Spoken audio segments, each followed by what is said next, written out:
Hello, and thank you so much for joining me here on So Stitch X. Today we're going to be reviewing, as you can see right here, it is the worst lighting to see because it's a very light cover book. I'm not going to buy a physical copy, so I'm just reviewing it as it is.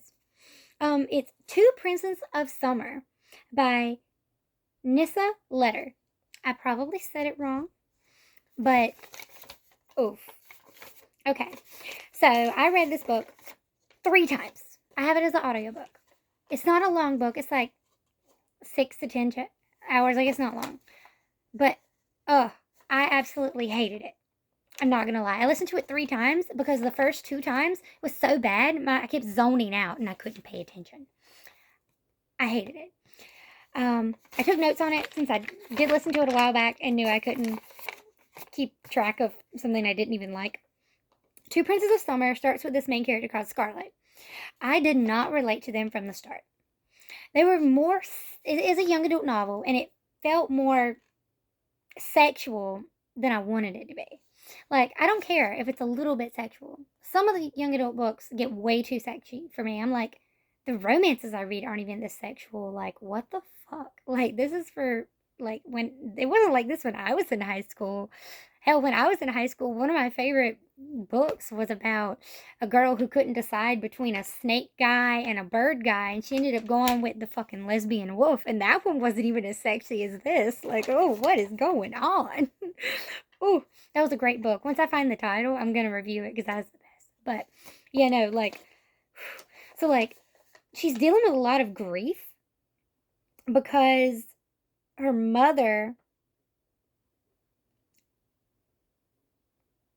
is like, her mother had like a severe mental illness, and the book itself has the traumatic scene itself. Trigger warning, suicide. The mom commits suicide, and the daughter finds her with her wrist slit, and she's dead. And like, she had been dealing with this, like, I can't remember whether it was bipolar or schizophrenia, but she was dealing with some real issues, and she would go off and on her meds. And it was a really tragic relationship that strained the relationship between her and her sister. And like, that would be something to explore in a better way. But they explored it by showing us a little more of it and having one of the characters, Cade, who I fucking hated his mindset. And like, the whole idea of consent is just out the window because humans are property in this story, which they are in a lot of fae stories, but like, ugh. They didn't really explore her grief in a way that I felt benefited the idea she had grief. Like, so in here, fairies feed off of the emotions of humans, and especially negative emotions, because they can just pull them out and it makes the humans feel better. And the humans are more willing to say, I'm going to come with you to the land of fairy, and I'm going to stay here, and you're going to take away my pain. You're going to take away the hurt that I feel. You're going to make me feel better. And the fairies are in the Seelie and the Unseelie, who said, fuck this shit, I'm out, and then left the fairy world for the human realm. So they just feed on humans all the time. They're not allowed to mate with humans, which some of them didn't listen to. Shocker. And that's foreboding. Foreshadowing for later. But shocker. And then there's the courts of the different seasons, and they're stuck in the fairy realm. They can visit, but they can't stay. And so the summer magic court, the king is sick, and so they have a princes who are fighting each other, a brother and a stepbrother. They're fighting each other, and I don't like either of them. I didn't like any of the characters at all. Like, Cade, he had the whole issues with consent and just like, I'm gonna take away your pain, but like, he goes into her room and he like takes away her pain. He because he controls nightmares, because each of the characters has like a special ability. He induces nightmares of her trauma so that he can feed off of her. And it's like, you're fucked in the head. The contrast to other novels is like, they didn't really make any of them likable. They didn't make them likable. Like, so you have Cade, who's like supposed to be like one of the brothers. He's the liked brother by the mom. That's her son. She doesn't like the dad's kid, who the dad passes away, and there has to be like a battle to fight for who's going to be king, all because the son wanted to battle his brother for the right. And like, I wanted more on the world. I wanted it to feel like I was there. Like, they described it well enough. Like, they described it like any book, but with so much going on, with so much capability, with the feeding off negative emotion, with the separation of the Seelie and Unseelie, and the like the seasonal courts, I wanted more on the light and dark fae. I wanted more world building. I wanted to feel like I was there. I wanted to feel real. I didn't just want this petty like love mountain, because you have to have like a bisexual at minimum to have a love triangle, and that'd be incest right there. So like, let's not. So it's a love mountain. It's a little point. But like, they had wraiths, and they had like the like the asshole who's a god of, like a heart of gold trope. They had all these like little things, like they had the fat, like they had a couple like key types of fae in here, like the banshee creatures. They had like a couple things like that, but they didn't have a lot. You vaguely got to see a little bit of glamoring someone and going into the world, and the fact that humans are like food and like pets, essentially. They're like slaves, indentured servants, technically, because you can leave anytime, but like, you're not going to, because they're taking away your pain.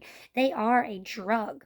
And like, there's this whole opportunity to talk about addiction, and addiction to the things that take away our pain, and like negative coping mechanisms, like finding things that don't help us work through our pain but help us escape it by like the feeding off the negativity. But they didn't explore these things.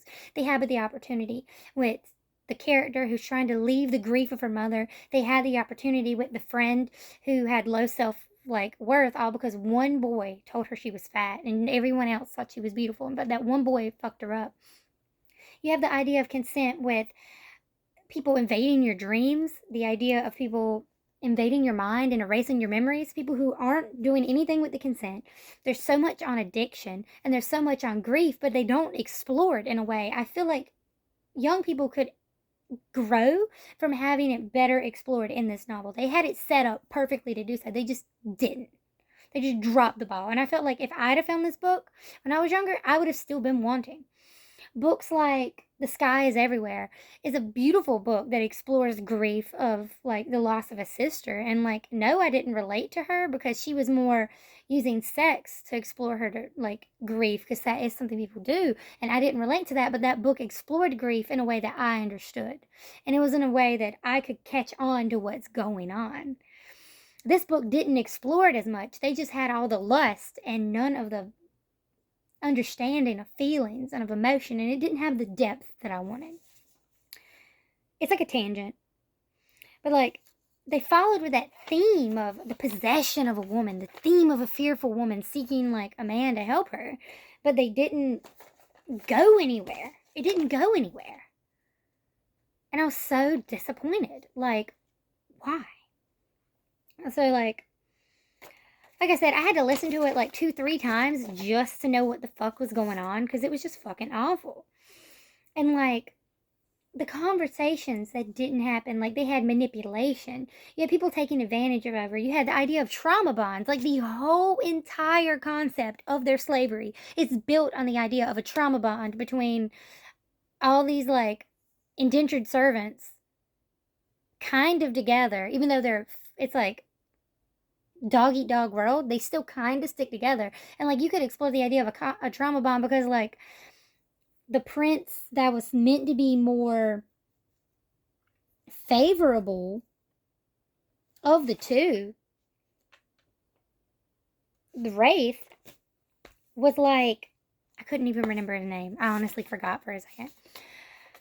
He had experienced the loss of his mother, and now the loss of his father in this book, and he has to fight for his right to the throne when he knows that his brother's just going to be a pawn for his wicked stepmother. Ooh, another trope.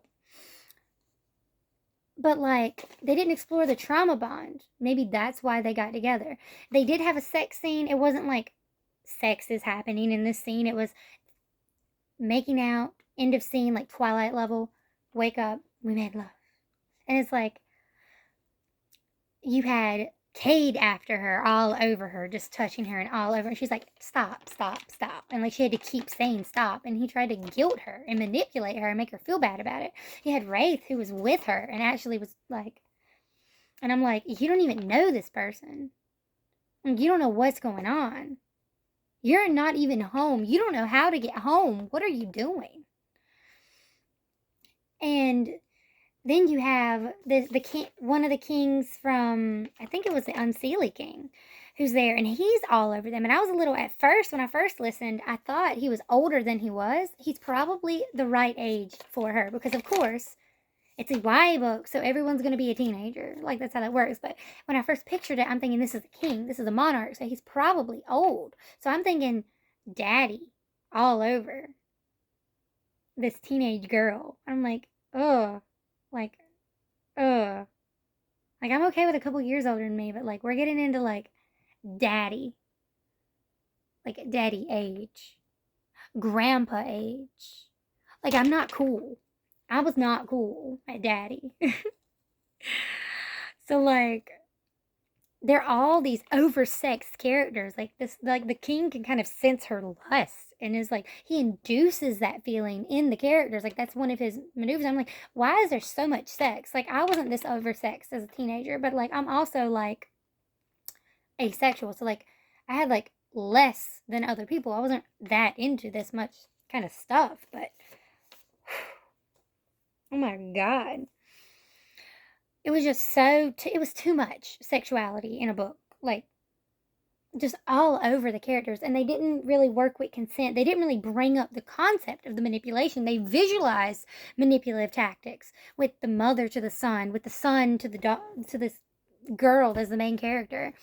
They showed the manipulative tactics of the king in everyone's like space, not the king that passed away, but the king of the Unseelie. But they didn't really explore what this means in the name of consent. They didn't really explore the idea of the trauma bond, even though there's clearly one being made. And like, there's not enough there for people to come to their, like, for a younger person to just come to the conclusion. They're just going to see it and be like, oh, this is meant to be. But no, there's a trauma bond here. I don't think this is a healthy relationship. I think this is formed out of your hurt and your grief. This is just another way for you to cope with the grief of losing your mother, and you're not getting help for it. They talked about the courts so vaguely and the characters in the world, and it was also, you didn't feel like you were there. And I wanted that world building. I wanted that deeper discussion. It was just lacking so much stuff. So, some of the last thing that I really didn't like, Cade, I fucking hated that guy. Like, he was not made to be liked. I mean, he followed her from a fucking party. Like, he met her randomly and fed on her grief. He met her at a party, and the magic is kind of what stopped him from taking advantage of her. When so he had to make a bond, like a pact with his brother, that he wouldn't like do anything to her, and that she, because they had made a like bond, he could have her in his room, because that he had picked her as his like pet, basically, as long as he didn't do anything like upset her. And so like, magic is what stopped him from taking advantage of her. She's almost been taken advantage of in a car before, and it's revealed that, like, it's not directly stated, but it's revealed that Wraith is the fae that stopped her from being attacked in a car. So she's been almost sexually assaulted twice, one in the past and one in the present. She has to relive the trauma of her mother's death repeatedly. And this fucking character, Cade, is just doing a narcissistic guilt trip to make her feel bad about not wanting to be with him, about not wanting to let him feed on her. And I'm just like, I fucking hate this character. And like, Wraith is like an asshole with a heart of gold, but like, I don't like him because it's just a trauma bond. And like, he's just trying to do the good thing. He's not actually, I don't even think he's that into her. He just likes her because she's got like some magic shit down. And like, the levels of condescension and like manipulation, along with the sexy royalty trope, are just overplayed in this story. Like, it was just too much. It was just so basic. You had the whole dungeon power play with like the Queen Cassandra throwing the girl into the dungeon to make like everyone on edge and like mess them up before the big battle where they have to hunt this stupid boar in a magic forest with their magic powers, which is kind of stupid. Like, you're gonna have your powers as a king. Why are you taking their like, I don't fucking get that. So like the whole book just didn't have enough world building, and like they just kind of throw you into the situation. They're like, okay, you're in the market. Here's a little description of it, but like you're not really in the market. You don't feel like you're there. You're like, oh, well, I went to Walmart. Well, I've never been to Walmart. Oh, it's a grocery store. It's just really big. No, make me feel like I'm in Walmart. There's one cashier. All the other checkouts are broken down, and that cashier went on break. So you're all trying to figure out what aisle to go down. There's food everywhere. There's one aisle that nothing is stocked, and then there's another aisle that's overstocked, and you're just seeing people in Crocs and sweatpants and a pajama top. Like, make me feel like I'm in Walmart. Don't make me, like, have to guess what this fucking world looks like. It just didn't feel real. It just didn't feel real. And, like, the boyish family feud and the, like, assumptions and perspectives of every character, they just didn't give me real people. They didn't give me real people. They didn't give me depth. I would just harken on that the entire fucking video because it didn't exist for me. I hated this book. It took me 3 tries to get through it. So, like, Two Princes of Summer by Nissa Letter, awful. I hated it. Not good. I might try to listen to the second one because I want to know, like, if they're going to wrap up the half-ass story in any way. Like, they did that whole basic trope. There's a simple trope for teenage books. The first book, boy meets girl, and they're not supposed to be together, but they want to be. And this one already starts off with the love triangle. So, like, they're already ahead of the game because normally the trope is boy meets girl. Boy and girl want to be together and can't be, but they do anyway. Book 2, boy, or sometimes girl, rarely, but sometimes girl, knows they can't be together, and they leave. And the other seeks them out to be with them once again. And book 3 usually involves a love triangle because they did get together by the very end of the book. Of book 2. They get together, and in book 3, there's another force trying to tear them apart. Whether it be a third individual that's in love with the female character, always the female character, almost never the male character, but I'm sure it happens. And then usually some big foreboding force that they battle in a 4th book. And that's basically what happens in Twilight. It kind of happens in Shiver, I think. It kind of happens in Sickness counts as a big foreboding force if it's that kind of book. It kind of happens in 3 or 4 other books. There's this one about angels. I don't know what the book is called, but it happens in that one. It's usually in vampire books, but it's a basic, like, plot storyline. Like, that's the $1 million storyline you gotta follow to make money in the book industry for young adults. And this book just kind of sets itself up for it. I hated it. It was awful. They didn't do enough. And that's that. So I'm glad you listened to me rant for like 18 minutes about me thinking a book is garbage because they missed the opportunity to talk about so many things. But yeah. All right. So this has been a review of Two Princes of Summer. All right. Thank you, and I hope to see you next time. And I hope you have a wicked evening. Bye.